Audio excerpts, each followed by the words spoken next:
It's kind of weird talking about The Walking Dead now. Because if you started watching TV in the last couple of years, you probably think it was just another zombie show with a million spin offs that somehow refuses to end. But if you were around back then, this show was everywhere. Seriously.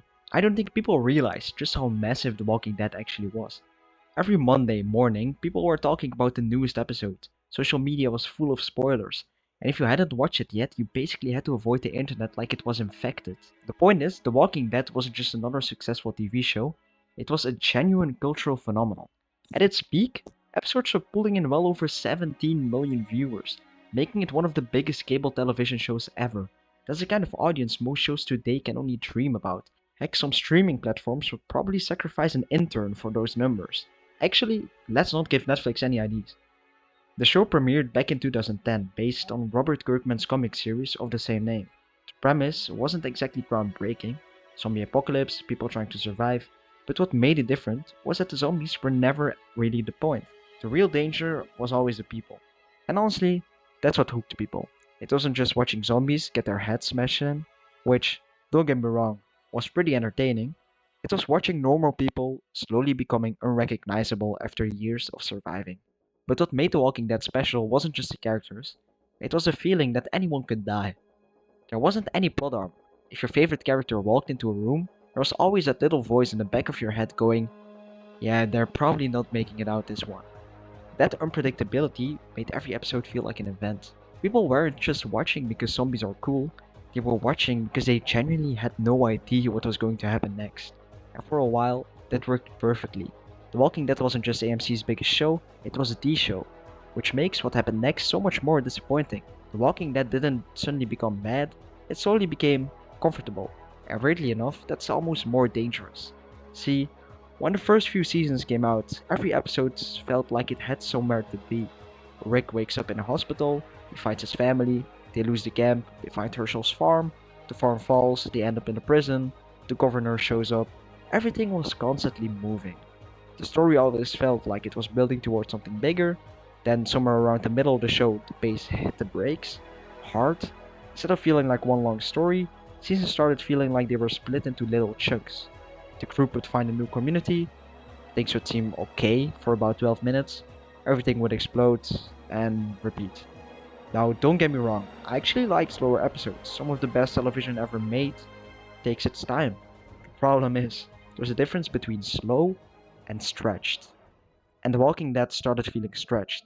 Like someone had a rubber band and just kept pulling and pulling and pulling. You'd finish an episode thinking, okay, next week has to be the big one.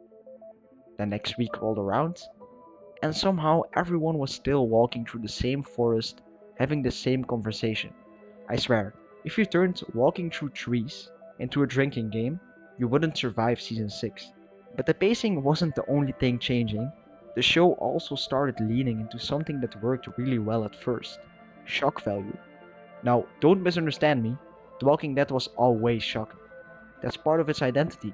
Characters died, sometimes horribly, sometimes completely out of nowhere. But in the early seasons, those deaths usually pushed the story forward. As the show got bigger, though, it almost felt like the writers were asking a different question. Not what's the best thing for the story, but how do we get everyone talking on Twitter tomorrow? And to be fair, for a while it worked. Every death became an event, every finale had to end with some massive cliffhanger. Every trailer promised that this would be the episode that changed everything. The hype machine just kept getting bigger, because AMC had found something incredibly valuable. The Walking Dead wasn't just a TV show anymore, it was a weekly event, and if millions of people are showing up every Sunday, why would you ever want that to end? See, this is where I think the real problem started. It started with success.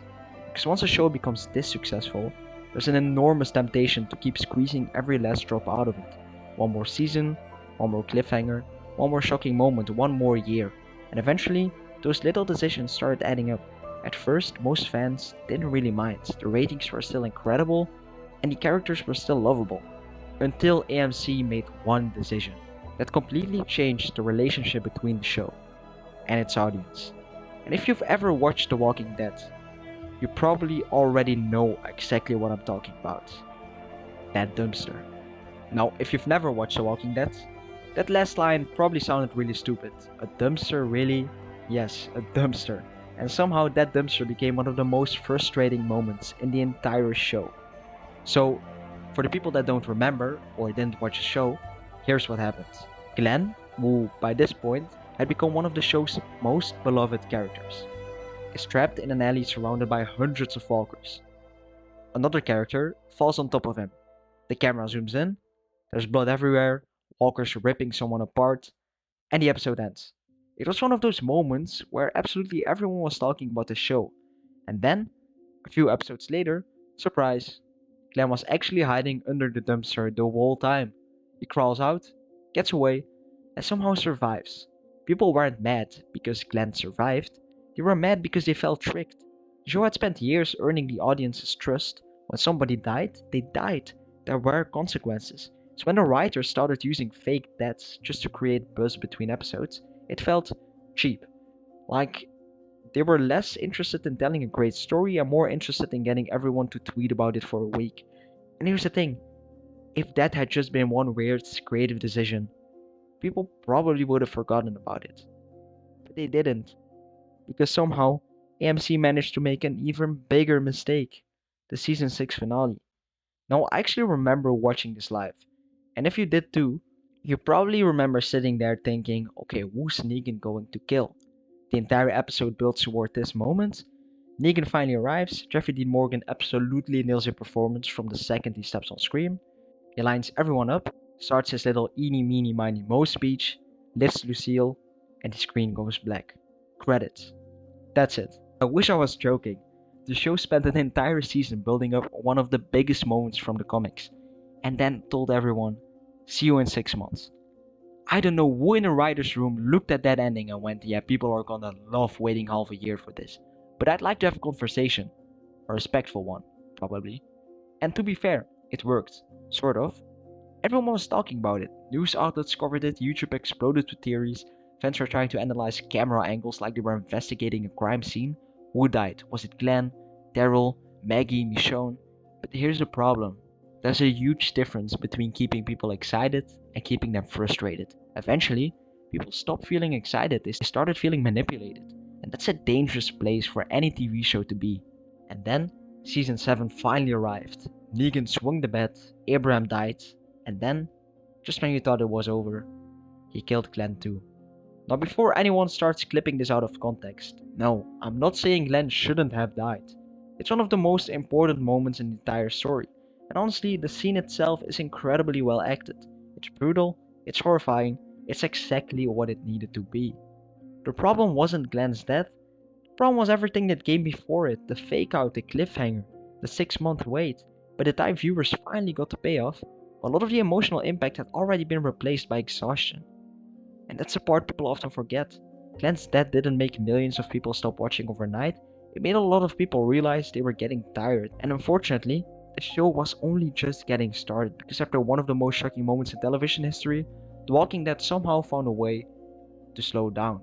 It's like AMC looked at one season's worth of story and thought, you know what, let's make that too.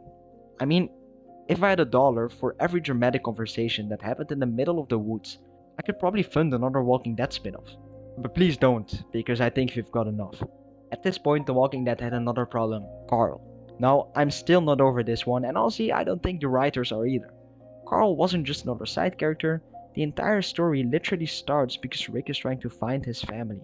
From episode 1, Carl represents the future. The whole point is that Rick is fighting to build a world where his son can actually grow up. Then they kill him. And to this day, people still argue about why. Some say it was for the story, others say it was because of behind the scenes issues. Whatever the reason was, it felt wrong. Not long after that, Rick himself left the show. You could lose Glenn, you could lose Herschel, even Michonne for a while. But Rick? That's like making a Batman movie where Batman leaves halfway through. At first, everyone thought Rick had died. Then AMC basically looked at the camera and went, nope, he's getting his own project later. Which in hindsight probably should have been our first warning that the spin-off era was coming. After Rick left, Michonne eventually followed. Maggie disappeared for a while. Even Daryl, one of the few original characters left, started feeling like he was carrying the entire franchise on his back.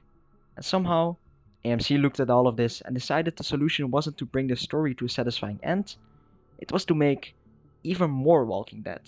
The Walking Dead finally ended in 2022. 11 seasons, 177 episodes, over a decade of television. Whether you loved the ending or hated it, at least it was over. Right? Yeah, about that. Because apparently, someone over at AMC looked at the finale and said, you know what this ending needs? To not actually be an ending.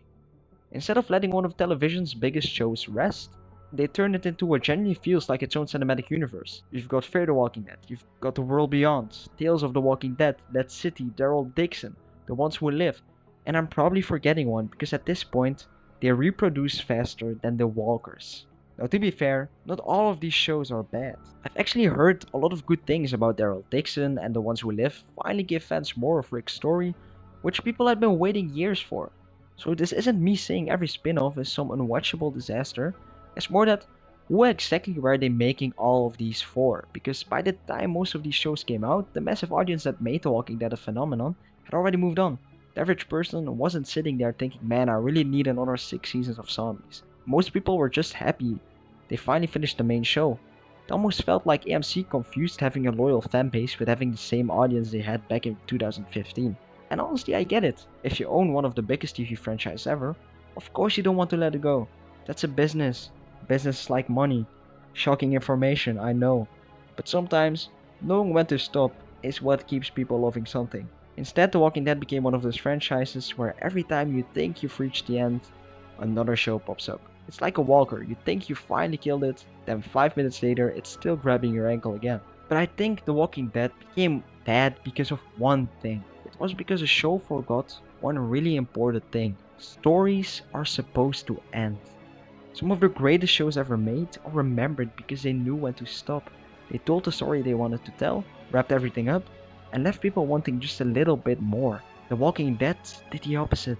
It kept going, then it kept going some more, then it ended, and somehow it didn't actually end.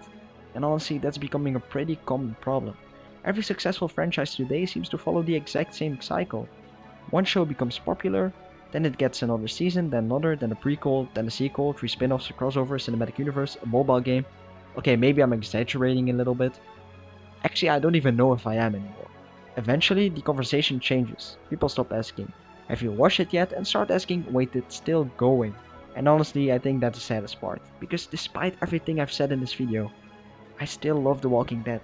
The early seasons are some of my favorite television ever made.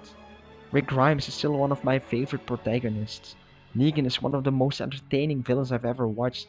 And this video isn't coming from someone who hated the show, it's coming from someone who wishes more people still talked about it the way they used to. Because at its best, The Walking Dead wasn't just a zombie show, it was one of the biggest television events of all time. And I genuinely think it deserved a better ending than becoming a franchise that simply refused to die. Thank you all so much for watching. If you enjoyed the video, leaving a like genuinely helps the channel out more than you might think. And if you're new around here, feel free to subscribe. We've been growing like crazy lately and I seriously can't thank you all enough for the support.